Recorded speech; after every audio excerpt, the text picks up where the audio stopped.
Well, that Donald Trump can stir it up. I don't know of any human being who is more provocative than President-elect Trump. He single-handedly throws the media into chaos. And that's what we're seeing now with these appointments.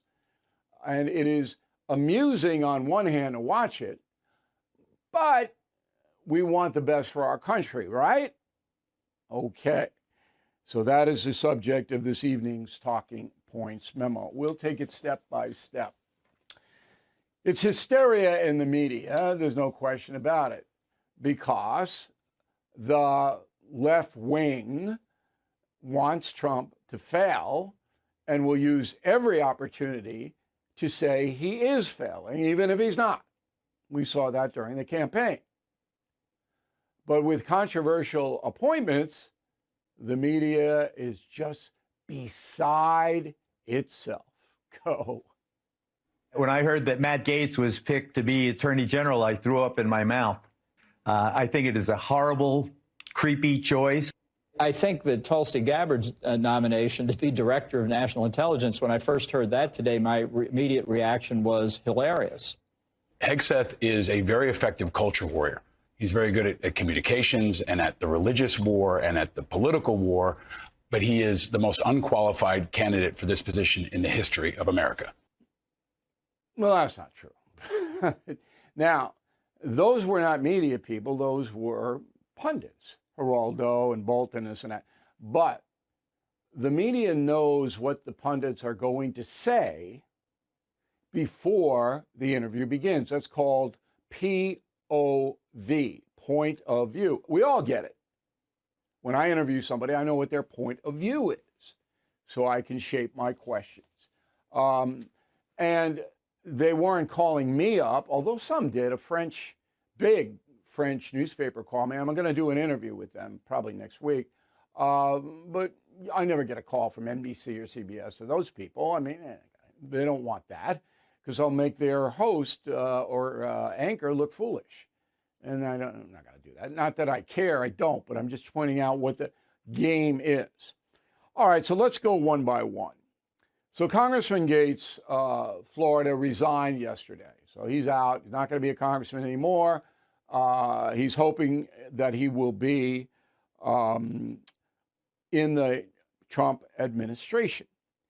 And I don't think he is a good choice for Attorney General. I think Pam Bondi, who's also very loyal to Donald Trump, who's the former AG in Florida, is a far better choice because she did the job. She knows what the job is. Yeah, Florida's a big state, but Gaetz has never really done this kind of work. So I'm not objecting to Gaetz on ideological grounds. I don't know what he did or didn't do. There's going to be a House ethics report on him. I'll look at it when it comes out, but I'm skeptical because he's a bomb thrower. I didn't like what Gaetz did to Speaker McCarthy. I didn't think that was a good thing for the country. But I was surprised, like everybody else, that Donald Trump did this. But what it is a big middle finger, okay, to the Justice Department. What Trump's doing is saying, hey, I'm going to blow the whole thing up. Even if Gaetz doesn't get confirmed by the Senate, and I don't think he will, okay? In fact, his nomination may be withdrawn because they don't have the votes. There are going to be a number of Republicans voting against Gaetz, and every Democrat will in the Senate. Remember, it's 53 Republicans now, okay? So that's a nice cushion, but I leave Murkowski and Collins, that's two out right away. And the Speaker McCarthy thing, a lot of people liked him in Washington, McCarthy, and they don't like Gaetz. So I don't think he's going to get in, but I know why Trump did it. He wanted to send that message like, hey, I'm back, new sheriff in town. And this guy, if he gets that job, there are going to be a lot of empty desks at the Justice Department. Okay, Pete Hegseth, don't know him. All right, I left and he came into Fox. I looked at his book, which is a huge bestseller. He is a very patriotic man, no doubt about it. 2 Bronze Stars. I mean, come on. And Elizabeth Warren criticized him. I'm going to get to that a little later in the show, and I thought it was desperately unfair. Now, Hegseth has never really run anything. He's a military guy, a soldier, and he's a TV guy. But the reason that he was nominated as Secretary of Defense is not to make policy. You got on. This is the overarch. Okay, these heads of departments are not making policy in the Trump administration. All of the policy, 100%, is coming out of the White House. The department has just carry it out. Maybe they'll be consulted, but they don't have any power.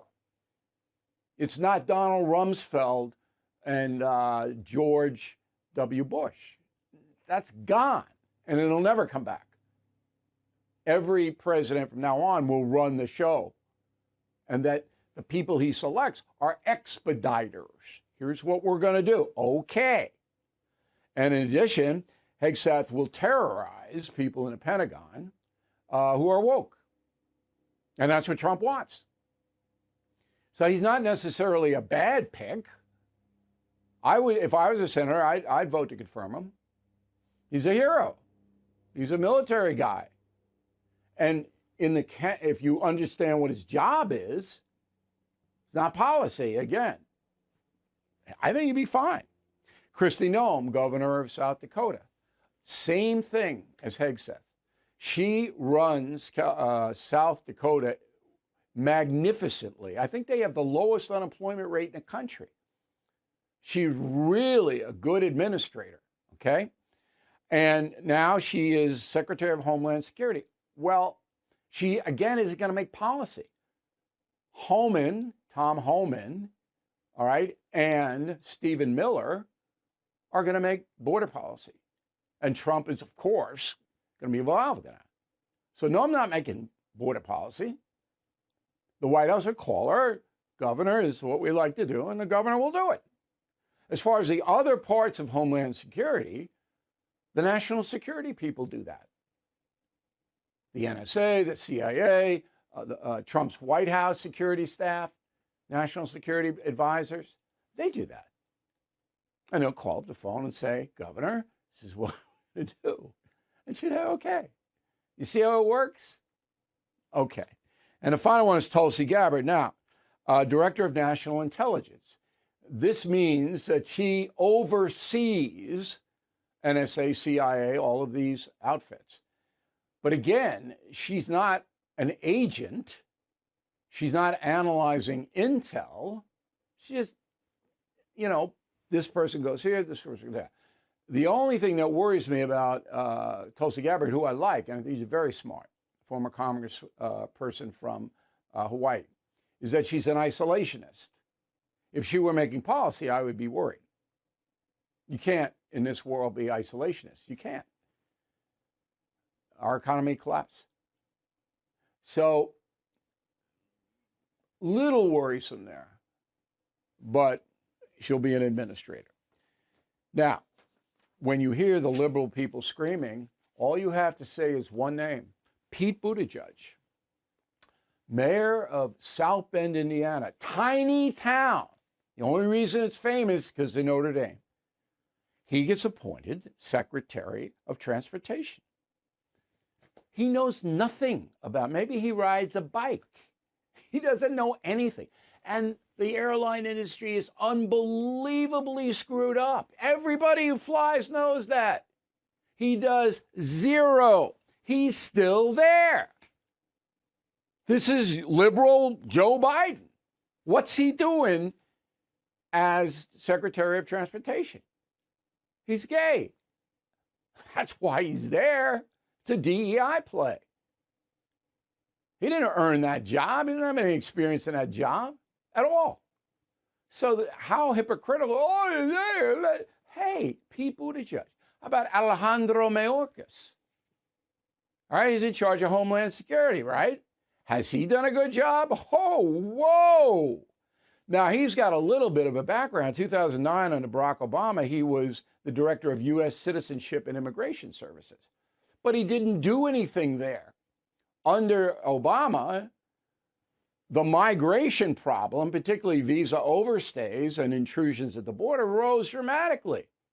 What did Alejandro do? Nothing. So you rewarded failure. You gave him a bigger job. The Peter Principle, he went up. Mayorkas? Come on. Has there ever been a worse Homeland Security chief in this country's history? That's a relatively new position, but there were other people who had that kind of duties. There hasn't been. He's the worst. Where are the liberals? No. Oh, no. Come on.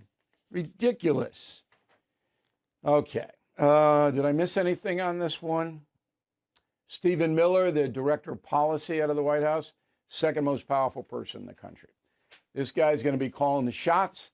He's going to be telling the department heads what to do, and they better do it. Miller is a tough guy. All right, we don't know what Donald Trump is doing today, which is probably a good thing. I hope he's playing golf, taking a little rest. President Biden on his way to Lima, Peru, for the Asia-Pacific Economic Cooperation Summit, APEC. Lima, Peru. Never been there, but have been all over South America. It doesn't get a lot better down there.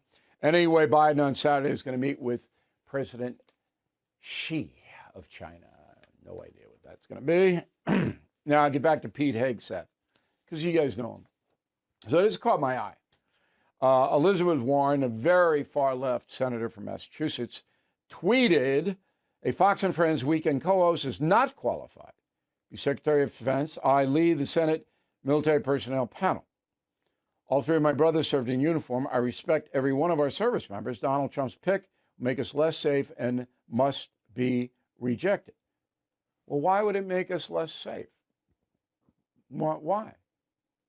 I don't understand. If Trump is making all the calls and Hegseth's just there to carry out what Trump wants, why? I don't understand the point.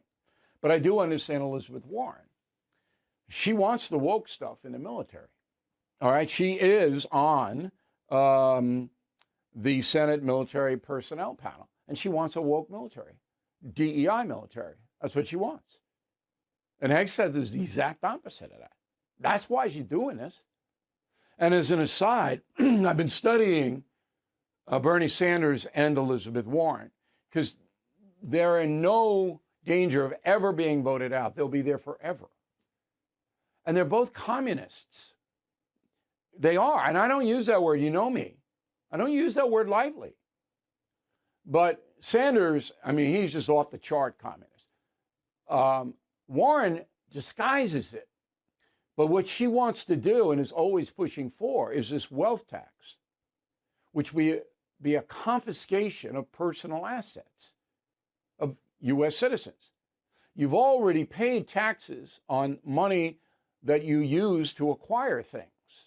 So if you buy art, or if you buy stocks or bonds or whatever, those are after-tax dollars. She wants to double tax and seize those assets in the form of taxation that you would have to pay just to have them. That's communism.